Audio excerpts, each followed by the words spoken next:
Chapter 7 The Rooms Behind Your Mind. Zero is powerful because it is infinity's twin. Charles Safe. Finally, I was sold some LSD by a kid who had become a used car dealer. I think he wanted me to take it with him and his friends at his house, but I pocketed it and left. He called the next day and wanted to buy it back, but I felt like I had a key to a lock on lost and forgotten things. I took it alone, not wanting anyone to see my thoughts unclothed, fearing the appearance of the black moth. But all those scales of concrete reality fell from my eyes. I spent hours staring at the upholstery of a chair ooze, listening to Axis Bold as Love, unlearning everything I knew. And in the inebriation and sound, the acid etched away my partial and false knowledge, and left the presence that'd been with me since before I first opened my eyes. I was naked before it, every thought was known, not a word I'd spoken or heard had been forgotten, and every dream had likewise been experienced, missing nothing. My head was nestled in the wing of a blue-wing chair, and from that woolen grid the presence exuded a weightless, oily form, a tiny part of the grand evolution of time guiding me behind and before. It had always been touching me.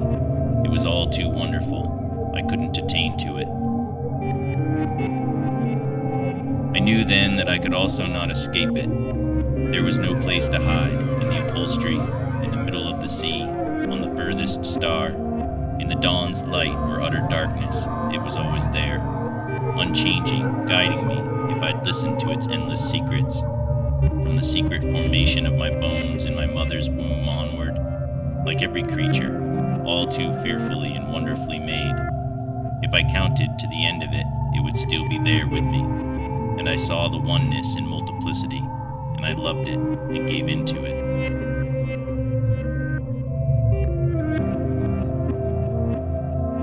My dad came down before dawn and said he didn't like me staying up all night. I couldn't formulate words, so I just walked out the door, feeling like a changed being, the new humanoid. I headed out on my bicycle, which I hadn't used in a year, across the school in the dim early light. At high speed over curb and grass, whichever way I ended up going in the gray light.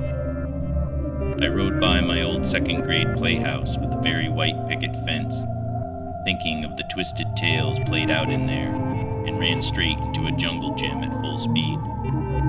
It hit me in the chest, and I fell off the bike backwards as the bike went on. I lay in the grass with my wind knocked out, trying to inhale a new life, watching the sun lighten the summer sky orange, sure I'd crossed some Rubicon.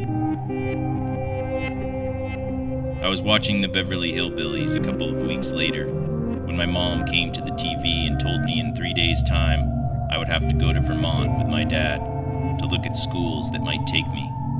I said, I don't want to go to school anymore, and she said, well, you can't sit and watch TV forever.